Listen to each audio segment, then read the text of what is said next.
you're getting on. His name will be in the same place. Thank you.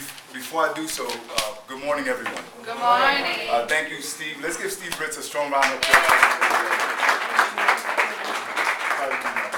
I just also want to say to George, I really want to thank you on behalf of 1.4 million Bronxites for putting your money where your mouth is and investing in the future of our youth and the future of our borough. Let's give it. They earned it. For me, it is amazing that, and I'm so proud of you guys, both because you have really achieved a personal milestone in your life and you really have accomplished something. But on a selfish note, and I use that word with some levity, on a selfish note, you, each and every single one of you, you're going to vindicate everything that I've been talking about as a borough president over the last year. Let me tell you why. When you look at the borough of the Bronx, and Steve talks about how we've come back from ruins to revitalization from the 70s and the 80s, you guys are too young to remember that. You should look at some movies like Fort Apache, the Bronx, and you'll see that this borough was in complete ruins, rubble. Buildings were burned down. Literally, there were lots full with garbage and mattresses and bricks. And look what the borough has come to today. Except that while we look so beautiful in terms of our infrastructure, we're still #1 in unemployment rates in the state of New York, and we're still #1 in poverty rates in urban areas nationwide. And so for me, as the borough president, to bring this around while you guys have gone through this training, and you did it in Boston, so this is great. Just make sure you continue to be Yankee fans. I almost started up. You can buy into the technology, don't buy into the Boston Red Sox. And we, in my opinion, what we need to do is we need to be creative. And this is what it's all about the jobs of the future.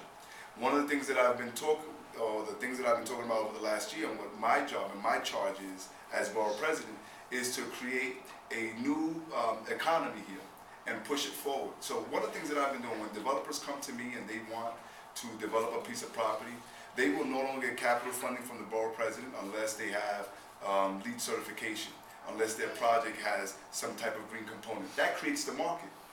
Then we have to, we're speaking to folks, and maybe this is a way where we can get some of your technology here. We are speaking to manufacturers so that we can start manufacturing green material in the Bronx.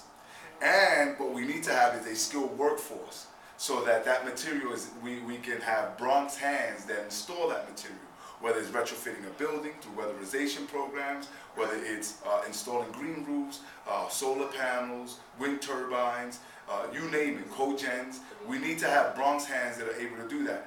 We are right now at a crossroad. Either we're going to be able to rise up to the challenge as a borough, and be able to benefit from the future green economy that's right around the corner from us, or we're not. I'm optimistic. I believe that we can get it done. I believe that there's this hunger, that there's this thirst. You have proven that. This is what I mean by you're vindicating me. Not only from adults, but from young folks. When you look at what you guys are doing, A, you're protecting the environment. That's important. B, we're creating jobs while you're doing this. C, you're protecting the health of individuals in the future of the borough of the Bronx. And indeed, you're beautifying our borough. You're beautifying buildings. Could you imagine when it's all said and done, if we're able to have green roofs in the majority of the buildings in the borough? When we're done here, I want to show you the green roof in this building. This is the only municipal building in the city of New York with a green roof. I want to take you guys out to see it. Could you imagine if not only we have farms, vertical farms, but we have farms, what I call farms in the sky? If you get, for example, the New York City Housing Development, NYCHA buildings and projects, and you put green roofs and vegetables and farms up in the sky in the roof, so that individuals from those buildings can go up and pick up strawberries or tomatoes or peppers or eggplant and serve themselves up a salad. Could you see how we would address obesity in our borough, diabetes, other health ailments? as well as clean up the environment, because we know that when you have, in the borough of the Bronx, we are part of what's called Asthma Rally, and if you look at Asthma Rally, the #1 contributor to respiratory ailments are buildings and the emissions from buildings. I am so excited about this that I'm putting my money where my mouth is in Borough. I'm so excited about this that while I truly appreciate you guys going off to Boston, not only should we have a training academy here for this future technology in the Bronx, but I will push the envelope even further. I suggest that the Department of Education in the city of New York should start looking to this as a real curriculum for high school students.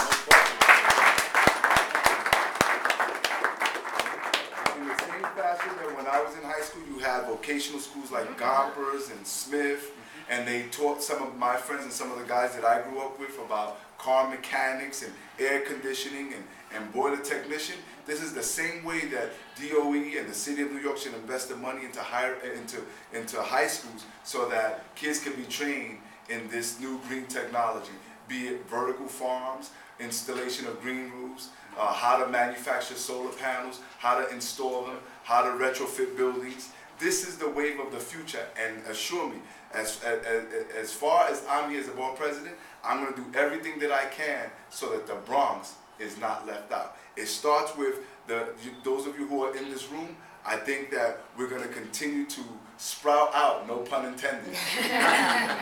Okay? And as we do that, we're going to have a skilled, intelligent, energized workforce that are Bronxites, so that we can accomplish all of the things that we talked about in terms of jobs and in terms of health and affording foods, but also do so in a way where George said earlier, because this has been another fight that I've taken on, that you create a real living wage economy, that you could create jobs so that people can provide, so that you can provide for your family, so that you're not pushed out of the Bronx, so that you're not going to just make it and leave us. We want you to make it and continue to invest here. We want you to make it and have your kids go to school here. We want you to make it and have your kids raise their families here. It is only then that if we all work on this together, that we will no longer be #1 in poverty rates.